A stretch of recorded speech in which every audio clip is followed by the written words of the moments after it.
大家好，我是小颖。今天我们用南瓜来做好吃的。首先把南瓜去皮去籽，然后切片。去皮的南瓜大概260克左右，然后装入碗中。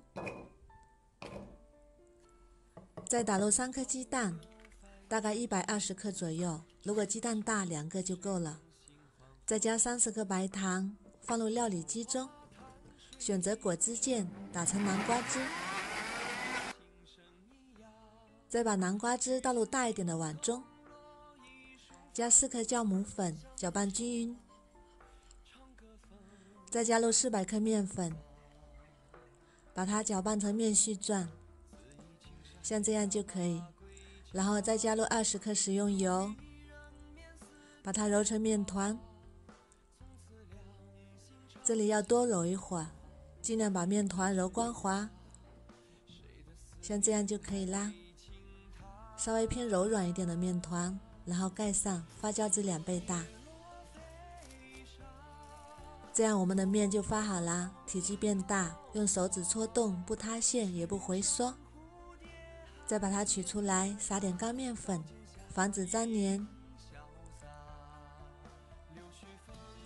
再加上适量的蔓越莓干或者是葡萄干，然后把它包起来，再揉一揉，把蔓越莓干揉到面团里，大概还需要揉10分钟左右，把它搓成长条，再分割成8到10个小面团，再把每个小面团揉一揉，整理成圆形。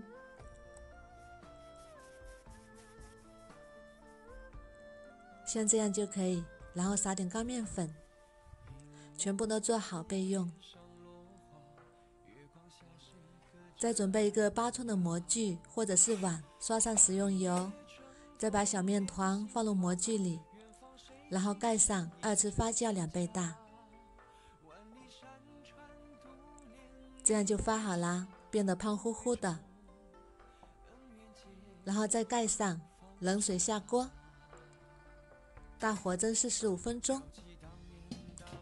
时间到了之后，关火再焖5分钟。哇，好香啊，浓浓的南瓜香。再把它取出来，颜色也很漂亮，金黄色的，非常的柔软有弹性。我们再掰开看一下，里面还有一点拉丝，咬上一口还有酸酸甜甜的蔓越莓，比外面买的面包还要好吃。蒸出来的面包吃着不上火，自己在家里做，干净又卫生。如果你喜欢也试试吧。喜欢我的视频就关注我吧，谢谢您的支持。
浓浓的南瓜香味。我们来尝一块看看，它的口感是非常的 Q 弹，还有一点微辣，非常的开胃下饭。这土豆像小蘑菇一样，也非常的可爱。如果你喜欢，也试试吧。喜欢我的视频就关注我吧，谢谢您的支持。